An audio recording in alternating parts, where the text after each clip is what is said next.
हो गई चालू। बीजन पाथवे पढ़ रहे थे ना। बीजन पाथवे में आइज में दो तरह की सेल होती हैं, रॉड सेल्स और कॉन सेल्स। उनमें से रॉड सेल्स के पास में एक रिसेप्टर मिलता है जिसका नाम क्या होता है, रोडोप्सिन। रोडोप्सिन एक प्रोटीन है और एक्चुअल में कौन सा रिसेप्टर है, वो GPCR रिसेप्टर है। अभी जब इसके ऊपर कोई लाइट आके नहीं गिर रही है ना, जैसे अभी आपकी आंखें बंद हैं, तो ये कौन सी फॉर्म में मिलता है रिसेप्टर, सिस फॉर्म में मिलता है। और इसके साथ में कौन सी प्रोटीन लिंक होगी, G अल्फा, इसको हम लिखते हैं T लिखते हैं ना, यहाँ पे है तो अल्फा ही, लेकिन अभी हमने 3 टाइप देखे थे ना, I, T और S। तो S का मतलब तो स्टिमुलेटरी, I का मतलब इनविट्री और T का मतलब ट्रांसड्यूशन, और इसके साथ में बीटा और गामा भी होंगे। ट्रांसड्यूशन का मतलब वैसे होता है जो एक फॉर्म को दूसरी फॉर्म में चेंज करने वाली प्रोसेस ना, उसको बोलते हैं। तो ट्रांसड्यूशन इसको इस तरीके से बोला है यहाँ पे कि जो रिसेप्टर है ना, ये सिस फॉर्म से ट्रांस फॉर्म में चेंज हो जाता है, तब एक्टिवेट होती है ये। तो अभी रिसेप्टर कौन सी कन्फर्मेशन में है, सिस कन्फर्मेशन में है, जब इसके ऊपर कोई लाइट आके नहीं गिर रही। तो अभी GT जो है, अभी इसके साथ में GDP होगा या GTP होगा, GDP होगा। और यहाँ पे एक इसका इफेक्टर होगा। अभी तक हम कौन सा इफेक्टर पढ़ रहे थे, लेकिन अब यहाँ पे होता है PDE, और वो भी किसका, CGMP का। देखो PD का मतलब है फॉस्फोडाइएस्ट्रेज। फॉस्फोडाइएस्ट्रेज बॉन्ड बनाएगा या ब्रेक करेगा, ब्रेक। पीछे रहा है एस्ट्रेज आ रहा है ना, इसका मतलब एस्टर बॉन्ड को क्या करेगा, ये ब्रेक करेगा। और किसके एस्टर बॉन्ड को, साइक्लिक GMP वाले एस्टर बॉन्ड को क्या कर देगा, ब्रेक कर देगा। तो एक तो था एडिनाइलेट साइक्लेज, ऐसे ही होता है ग्वानिलेट साइक्लेज, GC क्या करता है, GTP को साइक्लिक GMP में चेंज करता है। और अगर फॉस्फोडाइएस्ट्रेज आ गया तो उस साइक्लिक GMP को वापस से GMP में चेंज कर देगा। GTP में चेंज नहीं कर सकता नया, है ना, उसके लिए तो आपको 2 फॉस्फेट और अटैच करने पड़ेंगे। समझ में आ गई बात। तो ये ग्वानिलेट साइक्लेज का जो एडिनाइलेट साइक्लेज होता है, उसका क्या है, ये रिवर्स है। तो क्या करता है ये, CGMP को किस में चेंज कर देगा, ये GMP में चेंज कर देगा।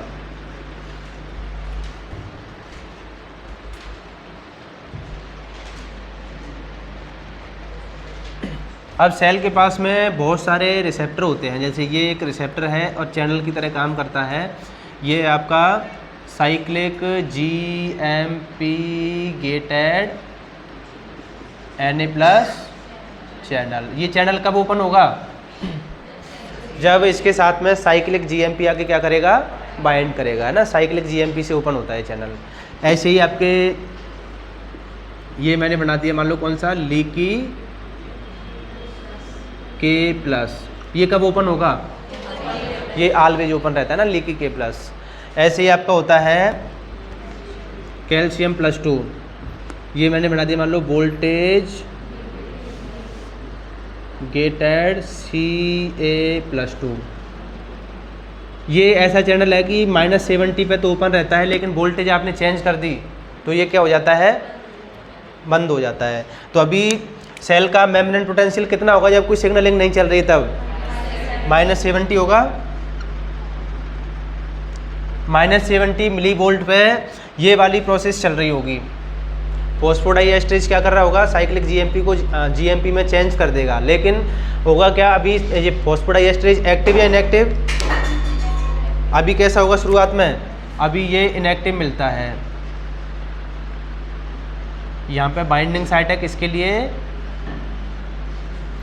GT बाइंडिंग साइट है ना, ये वाली। तो GT अभी इसके साथ में बाइंड करेगा, तब जाके क्या होता है, ये एक्टिवेट होता। अभी एक्टिवेट या इनएक्टिव, तो ये वाली प्रोसेस चलेगी या नहीं चलेगी, अभी ये वाली प्रोसेस नहीं चल रही होगी। तो अभी जो cyclic GMP gated Na+ channel है, ये ओपन या क्लोज, ये कैसे होंगे, ये ओपन कब होते हैं, जब साइक्लिक GMP ज़्यादा हो। लेकिन अभी साइक्लिक GMP कम है, ज़्यादा है, ज़्यादा है, क्योंकि अभी साइक्लिक GMP में चेंज नहीं हुआ है। तो अभी साइक्लिक GMP ज़्यादा, तो ये साइक्लिक GMP क्या करेगा, इसको क्या कर देगा, ओपन। और ये ओपन कर देगा तो Na+ कहाँ पे आएगा, अंदर आएगा, Na+ आ गया अंदर, और लीकी K+ से जाएगा बाहर, K+ गया बाहर, ये उल्टा हो गया। Na+ अभी अंदर नहीं आना चाहिए, नहीं तो क्लोज होना चाहिए।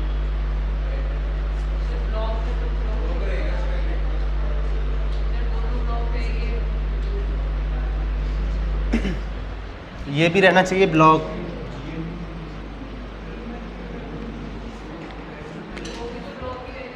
कौन? अभी सिग्नलिंग नहीं चलानी है।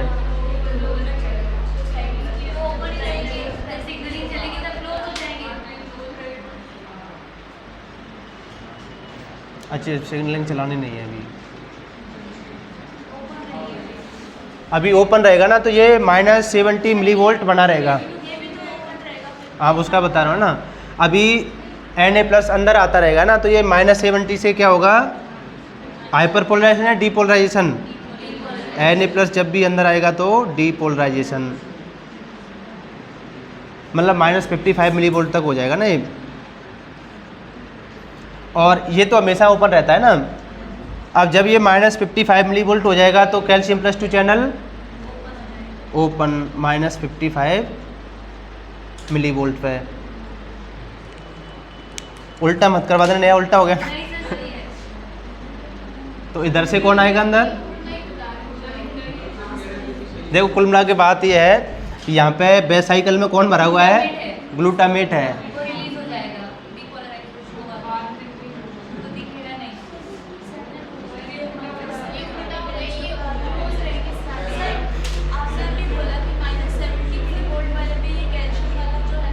देखो कुल मिला के बात,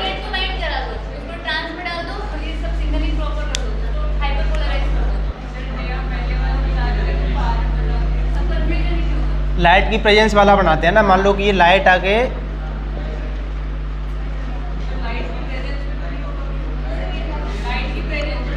लाइट की प्रेजेंस में इसको रिलीज नहीं कराना।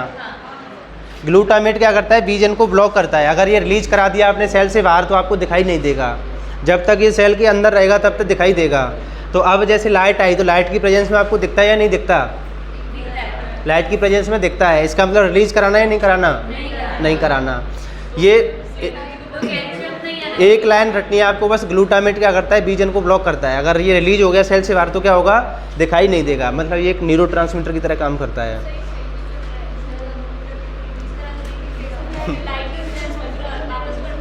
तो लाइट की प्रेजेंस में इसको रिलीज नहीं कराना है। लाइट की प्रेजेंस में रिलीज नहीं होना चाहिए, तभी दिखेगा आपको। कैल्शियम, हाँ वो तो अभी देख लेंगे ना। कैल्शियम जब भी अंदर आता है क्या करके जाता है, एक्सोसाइटोसिस करता है। तो कैल्शियम अंदर आना चाहिए नहीं आना चाहिए? कैल्शियम अंदर नहीं आना चाहिए। तो लाइट की प्रेजेंस में आपको दिखाई देता है, इसका मतलब ग्लूटामेट रिलीज नहीं होना चाहिए। तो कैल्शियम को अंदर लाएं या नहीं लाएं? नहीं लाएं। तो सेल डीपोलराइज या हाइपरपोलराइज? हाइपरपोलराइज। -70 से कितना कराना है इसको? -90 मिलीवोल्ट। किसकी वजह से होगा ये? देखो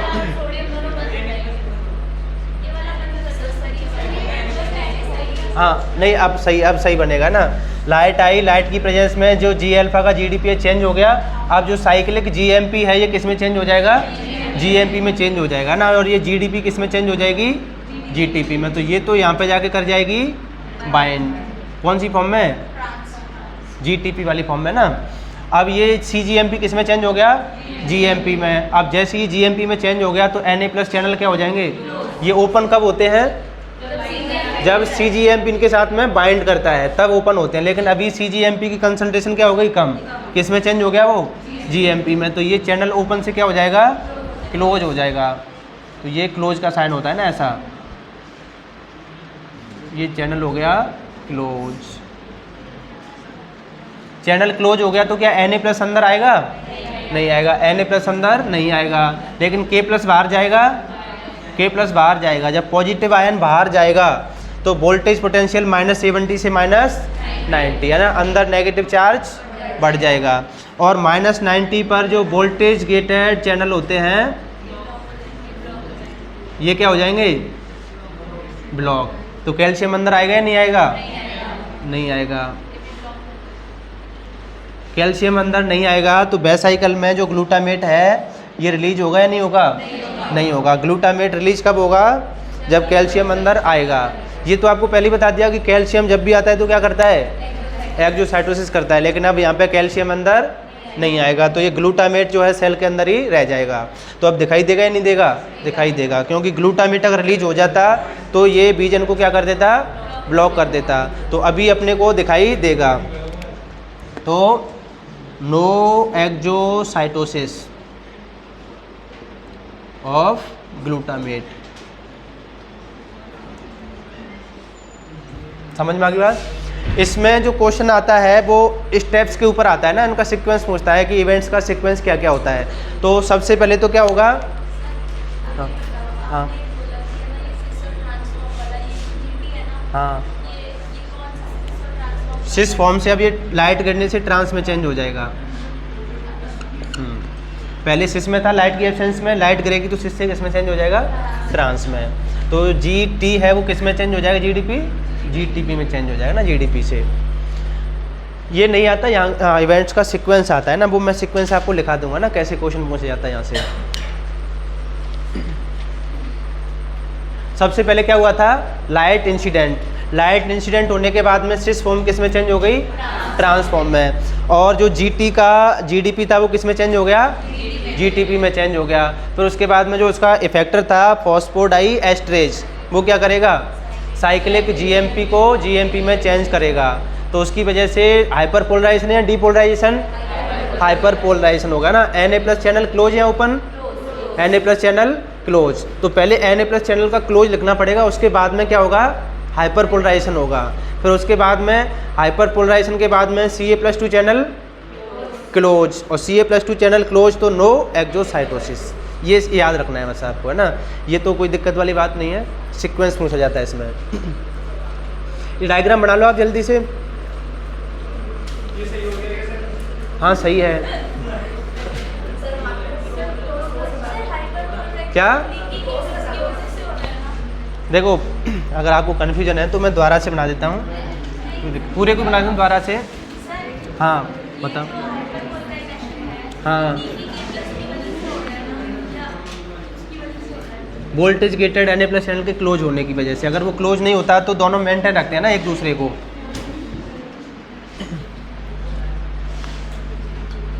देखो लाइट इंसिडेंट हुई तो इसकी वजह से क्या हुआ? जो सिस फॉर्म थी वो किस में चेंज हो गई? ट्रांसफॉर्म में। जैसे ही ट्रांसफॉर्म में चेंज हुई तो इसका GEF क्या हो गया? एक्सपोज हो जाएगा।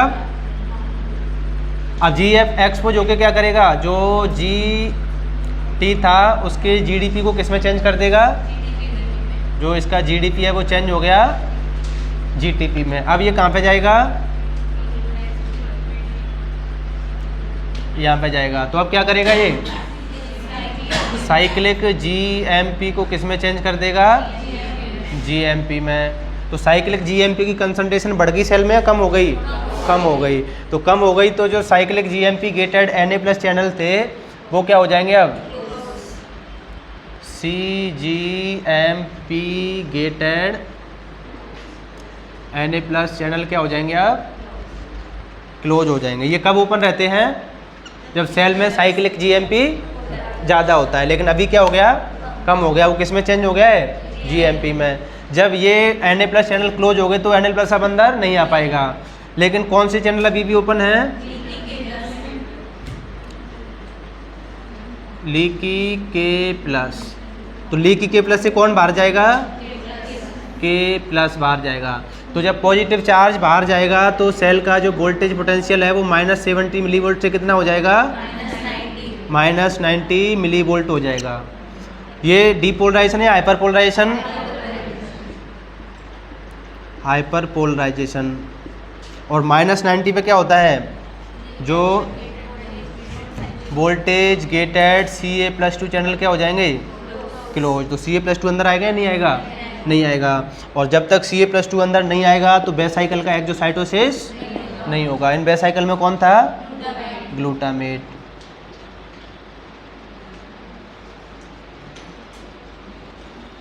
और ग्लूटामेट क्या करता है, विजन को ब्लॉक करता है, तो ग्लूटामेट ब्लॉक विजन, ये लास्ट में लिख लेंगे। समझ में आ गई बात। तो जब तक ये रिलीज नहीं होगा तब तक हमें दिखाई देगा, और अगर ये रिलीज हो गया तो दिखाई नहीं देगा। इतनी सी बात थी बस। अरे मेरा तो गलत नहीं होना था, मैं तो उल्टा याद कर रखा है ना। मेरे को तो ये पता है ग्लूटामेट विजन पाथवे को ब्लॉक करता है। अब ये भी पता है कि कैल्शियम की प्रेजेंस में रिलीज होता है, तो कैल्शियम अंदर नहीं आना चाहिए।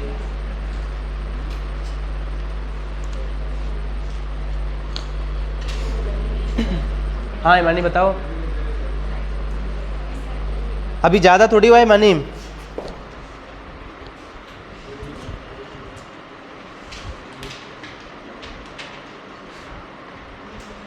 अगर ये समझ में नहीं आया तो फिर दिखाई नहीं देगा आपको, देख लेना।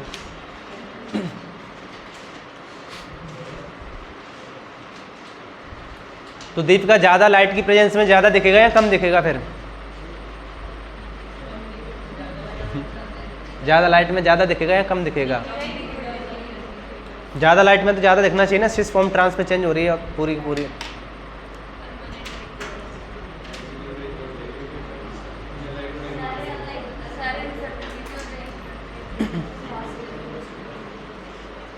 या जैसे कभी आप शाम को गाड़ी वगैरह से जा रहे हो, जैसे बाइक वगैरह से, सामने से ट्रक आ जाए तो ज़्यादा दिखता है या कम दिखता है? जबकि ज़्यादा लाइट में तो ज़्यादा दिखना चाहिए।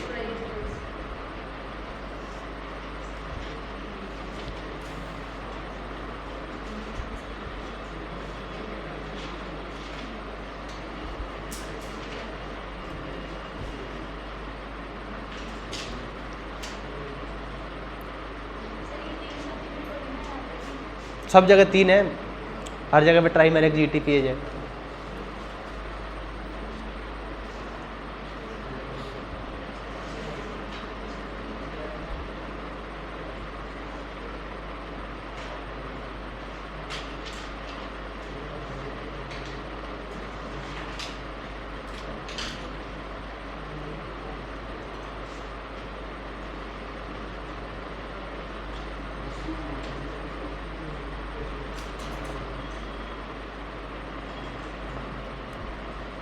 जिनकी क्लास मिस हो गई वो पहले नंबर की क्लास से देखना, तब समझ में आएगा हाइपर पोलराइजेशन, डीपोलराइजेशन।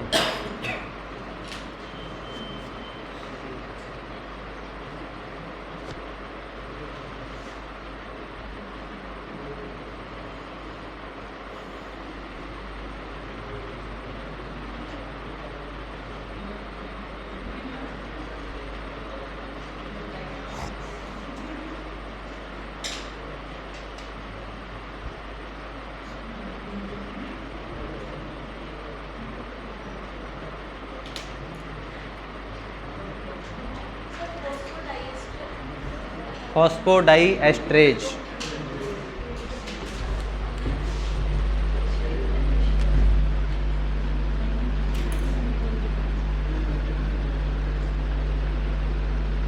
एक बार तो केवल यही पूछा गया था बस, विजन पाथवे में इफेक्टर एंजाइम कौन सा होता है, तो क्या नाम बताओगे? फॉस्फोडाइएस्ट्रेज, यही पूछा था केवल बस।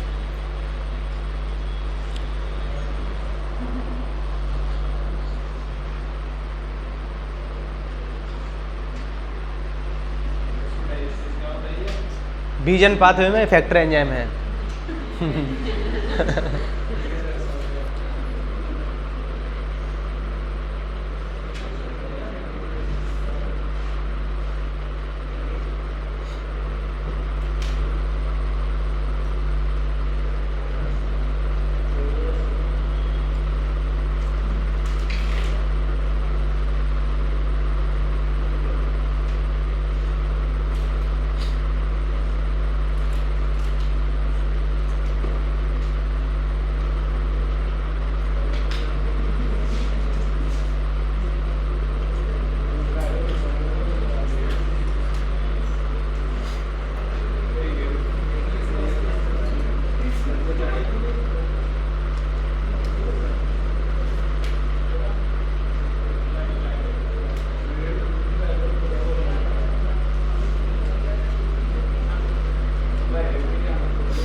सीक्वेंस लिखा दूँ अब इसमें, डायग्राम बना लिया।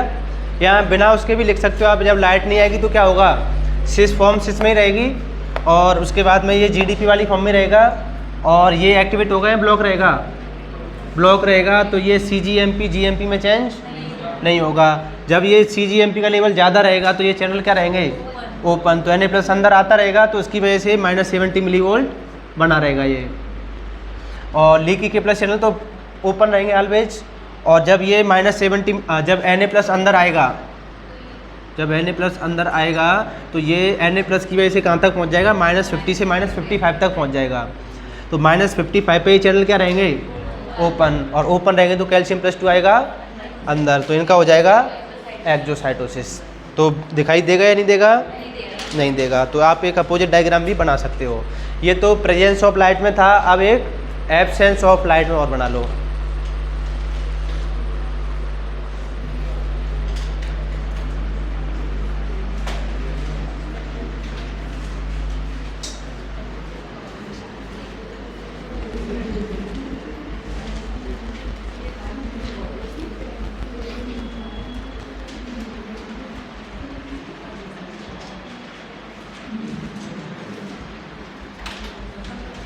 अच्छा, प्रेजेंस ऑफ लाइट में पहले वो लिख लो आप, सीक्वेंस तो लिख लो ना इवेंट्स का, सीक्वेंस ऑफ इवेंट्स और लिख लो इसमें।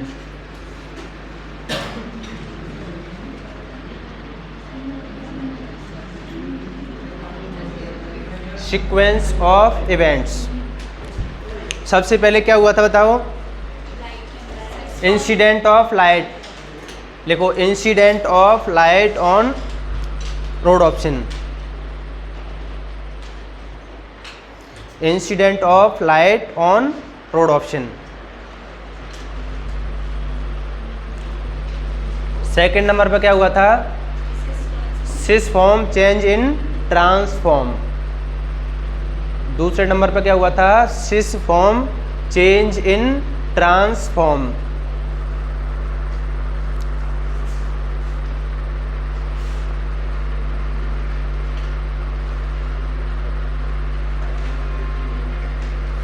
फिर क्या हुआ था,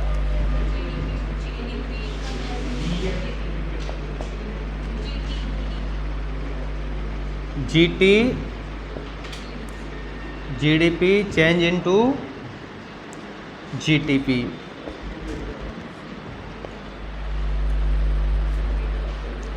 GT GDP change in GTP, है ना। कोई स्टेप कट भी करके दे सकता है आपको बीच में से, है ना, जरूरी नहीं कि सारे स्टेप ही दे।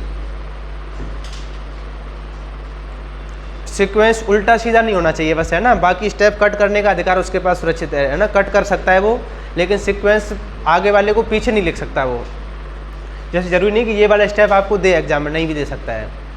तो फिर क्या होगा, जीटी जीडीपी किस में एक्सचेंज हो जाएगी, जीटीपी में। फिर फोर्थ नंबर पे क्या होगा, लाइट की प्रेजेंस में लिख रहे हैं ना,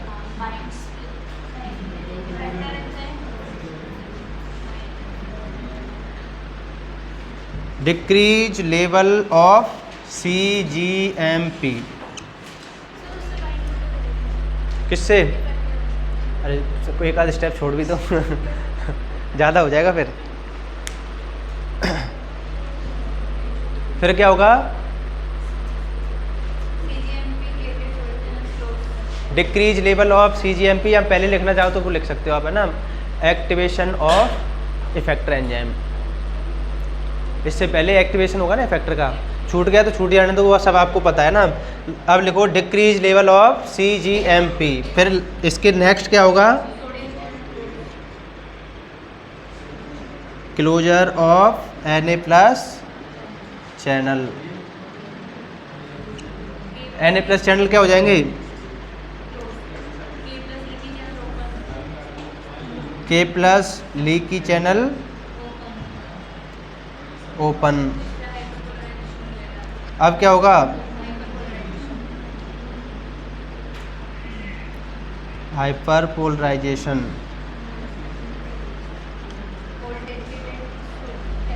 voltage gated Ca+2 channel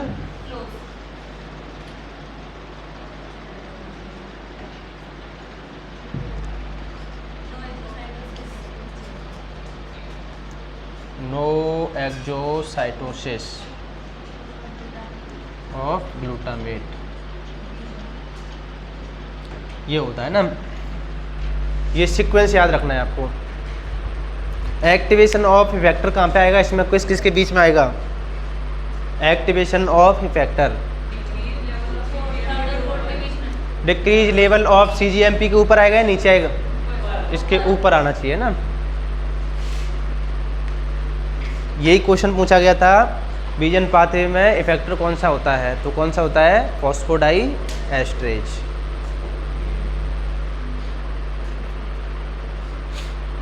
sequence याद रखना है जितेंद्र, है ना ये वाला डायग्राम, तो वो भूल जाओ, कोई दिक्कत नहीं है।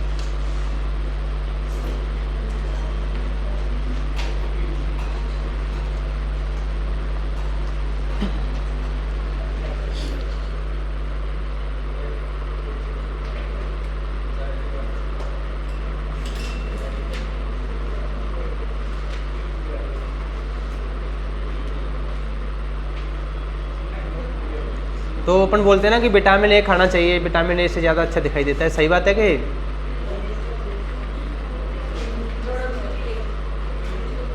विटामिन ए का रोल आएगा कहीं इसमें? विटामिन ए का रोल होता है ना, जो रोडोप्सिन है वो किससे बना हुआ है? विटामिन ए से बनता है। रोडोप्सिन किससे बनता है? विटामिन ए से बनता है ना, इसलिए बोलते हैं कि विटामिन ए की चीज़ें खानी चाहिए।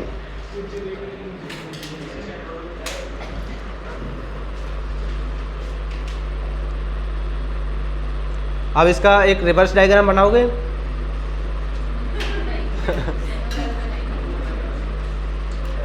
चलो, बात ये चल रही थी अपनी कि ज़्यादा लाइट की प्रेजेंस में ज़्यादा दिखाई देगा या कम दिखाई देगा? ज़्यादा लाइट की प्रेजेंस में, जबकि यहाँ पे तो लाइट की प्रेजेंस में दिखाई दे रहा था। तो देखो एक्चुअल में होता क्या है, ज़्यादा लाइट की प्रेजेंस में बहुत ज़्यादा दिखाई देगा ऐसा ज़रूरी नहीं है। देखो जो अपने सिस फॉर्म वाले जो रोडोप्सिन थे वो किस में चेंज हो गए? लाइट की प्रेजेंस में ट्रांस में चेंज हो गए। अब जब सारे रोडोप्सिन ट्रांस फॉर्म में चेंज हो जाएंगे तो अब वापस से सिग्नल कैसे रिसीव किया जाएगा? सिग्नल रिसीव करते टाइम पे सिस फॉर्म किस में चेंज होती है? ट्रांस फॉर्म में चेंज होती है। अब एक बार सिग्नल रिसीव कर लिया तो वापस से कैसे रिसीव करोगे सिग्नल? मतलब आपने किसी को एक बार देख लिया तो क्या उसको दोबारा नहीं देख सकते? तो देखो होता क्या है, ये देखो अपने पास में जितने भी रोडोप्सिन होते हैं ना, जैसे मान लो कि 1 अरब रोडोप्सिन है ना अपनी आइज में, तो वो सारे के सारे एक टाइम पे यूटिलाइज नहीं होते, उनका 2 से 4% ही यूटिलाइजेशन होता है।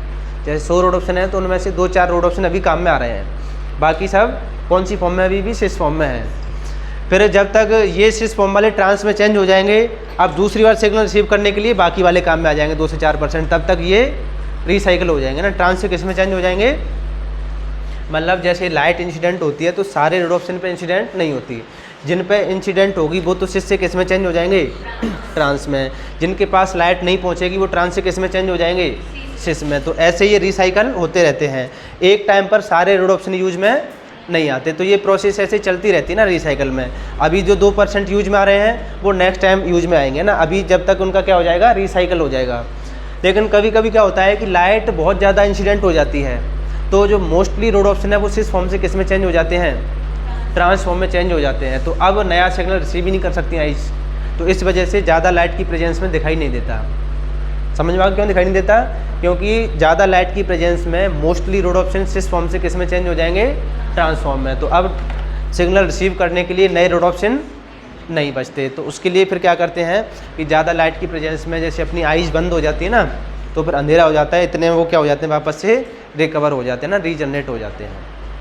अपन भी जो बार बार पलक जग पाते हैं ना, जैसे 1 मिनट तक आप आंखें खुली नहीं रख सकते, आंसू आने लग जाएंगे आंखों में से, तो बार बार पलक झपकाने के पीछे रीज़न क्या है? अपने जो रोडोप्सिन है वो क्या होते हैं? रिसाइकल होते हैं, और वो रिसाइकल करना ज़रूरी है। ये तो बढ़िया है कि मतलब पलक झपकाते ही मतलब रोडोप्सिन रिसाइकिल हो जाता है, नहीं तो अगर रिसाइकिल होने में टाइम लगे तो ये नेट का पेपर चल रहा है और पता चला नेहा का रोडोप्सिन ख़त्म हो गया वहाँ पे। अब नेहा 1 घंटे तक बैठी है कि रोडोप्सिन को पहले रिसाइकिल करते हैं, तब पता चला नेहा ज़्यादा पढ़ के चली गई तो वहाँ पे वो रोडोप्सिन तो समझ में आ गया ज़्यादा लाइट की प्रेजेंस में ज़्यादा दिखाई क्यों नहीं देता, क्योंकि रोडोप्सिन जो है मोस्टली सिस फॉर्म से किस में चेंज हो जाते हैं, ट्रांसफॉर्म में, और नया सिग्नल रिसीव करने के लिए सिस फॉर्म जरूरी है। समझ में आ गया नया। अब चलो इसको थोड़ा सा रिवाइज कर लेते हैं। तो आज आपको GPCR सिग्नलिंग पढ़ाई। GPCR सिग्नलिंग में सबसे पहले पढ़ाया था आपका GPCR PKA pathway. GPCR PKA pathway में आपको बताया था कि एक GPCR रिसेप्टर होगा, उसके ऊपर लिगेंड आके बाइंड करेगा, तो जो उसकी GEF एक्टिविटी है इंटरनल लूप नंबर 3 के पास में वो क्या हो जाएगी, एक्टिवेट हो जाएगी। और एक्टिवेट होने के बाद में जो G अल्फा है उसकी GDP को किस में चेंज किया जाएगा, GT में। अब ये G अल्फा कहाँ पे चल के जाएगा, अपने इफेक्टर के पास में। इफेक्टर कौन था इसका, एडिनाइलेट साइक्लेज। एडिनाइलेट साइक्लेज क्या करेगा, ATP को साइक्लिक AMP में चेंज कर देगा। जब साइक्लिक AMP बढ़ जाएगा सेल के पास में, तो अब क्या होगा, प्रोटीन काइनेज A, जो कि कितने सब यूनिट से मिलकर बना हुआ है, 4 सब यूनिट से, 2 रेगुलेटरी और 2 कैटालिटिक। तो रेगुलेटरी सब यूनिट जब तक पास में रहती हैं तब तक तो रहता है इनएक्टिव। जैसे ही रेगुलेटरी के साथ में साइक्लिक AMP बाइंड कर जाता है तो ये हो जाता है एक्टिव। कैटालिटिक सब यूनिट फ्री होते ही क्या करती हैं, अब दूसरी प्रोटीन का फॉस्फोराइलेशन करती हैं। ये तो एक कॉमन प्रोसेस थी। एक प्रोटीन का नाम बताया था जैसे CREB, cyclic AMP response element binding protein, ये एक ट्रांसक्रिप्शन फैक्टर भी है। फिर इसके बाद में आपको बताया था विब्रियो कैलोरी बताया ना, तो विब्रियो कैलोरी में क्या होता है आपको, इसमें जीन हमेशा ऑन रहेगी, ऑफ रहेगी, ऑन रहेगी। इसमें इसका पैथोजन कौन सा था, पैथोजन, विब्रियो कैलोरी खुद पैथोजन था। तो ये करता क्या है, जो G अल्फा GTP वाली फॉर्म होती है उसका क्या कर देता है, ADP राइबोसाइलेशन करता है। काम कैसे करता है ये, तो 2 तरह के टॉक्सिन बनाए जाते हैं ना, एक तो A टॉक्सिन, दूसरा B टॉक्सिन। ये A टॉक्सिन डायरेक्टली मेम्ब्रेन को क्रॉस नहीं कर सकता, तो उसके लिए B टॉक्सिन क्या करता है, मेम्ब्रेन में चैनल बनाता है पेंटामेरिक फॉर्म में, और उस चैनल को क्रॉस करके A टॉक्सिन क्या करेगा, ADP राइबोसाइलेशन कर देगा, जिससे कि परमानेंट क्या हो जाएगा, परमानेंट एक्टिव हो जाएगा ना, क्योंकि उसकी जो इंट्रिंसिक GTPH ओवर है वो क्या हो जाएगी, लॉस्ट हो जाएगी। फिर उसके बाद में पर्टूसिस है ना, पर्टूसिस में क्या बताया था, इसमें जो GI होती है उसका GDP वाली फॉर्म में क्या कर दिया जाता है, ADP राइबोसिलेशन, तो परमानेंट क्या हो जाती है, ये परमानेंट इनएक्टिव। तो सिग्नलिंग परमानेंट चलती रहेगी ना, इतना सा था। फिर उसके बाद में क्या पढ़ाया आपको, बीजन पाथवे। बीजन पाथवे में कौन सा रिसेप्टर मिलता है, और रोडोप्सिन रिसेप्टर एक्चुअल में क्या है, एक GPCR रिसेप्टर ही है। जब इसके ऊपर लाइट इंसिडेंट होती है तो इसकी सिस फॉर्म किस में चेंज हो जाएगी, ट्रांसफॉर्म में चेंज हो जाएगी, और ट्रांसफॉर्म में चेंज होती है इसकी GEF एक्टिविटी एक्सपोज, और GEF क्या करेगी, अब GTP के GDP को किस में चेंज कर देगी, जो GT थी G ट्रांसड्यूसिन, उसके GDP को किस में चेंज कर दिया जाएगा, GTP में। अब वो कहाँ पे जाएगा, अपने इफेक्टर के पास में। इफेक्टर कौन सा था, PDE, फॉस्फोडाई एस्ट्रेज। फॉस्फोडाई एस्ट्रेज क्या करेगा, साइक्लिक GMP को GMP में चेंज कर देगा, तो सेल में साइक्लिक GMP का लेवल हो जाएगा कम। साइक्लिक GMP का लेवल कम हो जाएगा तो सोडियम चैनल क्या हो जाएंगे, क्लोज। सोडियम चैनल क्लोज तो क्या होगा, हाइपरपोलराइजेशन, और हाइपरपोलराइजेशन हो जाएगा तो voltage gated Ca+2 channel close. तो एक्सोसाइटोसिस होगा या नहीं होगा, तो दिखाई देगा या नहीं देगा, देगा। एक इसका रिवर्स होगा, जिसमें क्या होगा, जिसमें हाइपरपोलराइजेशन पे क्या होगा, डीपोलराइजेशन होगा। तो एक्सोसाइटोसिस होगा या नहीं होगा, होगा, तो ग्लूटामेट रिलीज होगा।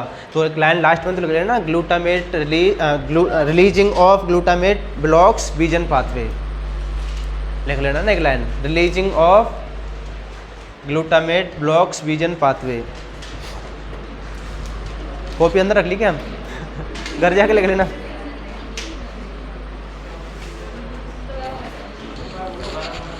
रिलीजिंग ऑफ या एक्सोसाइटोसिस ऑफ ग्लूटामेट ब्लॉक्स बीजन पाथवे।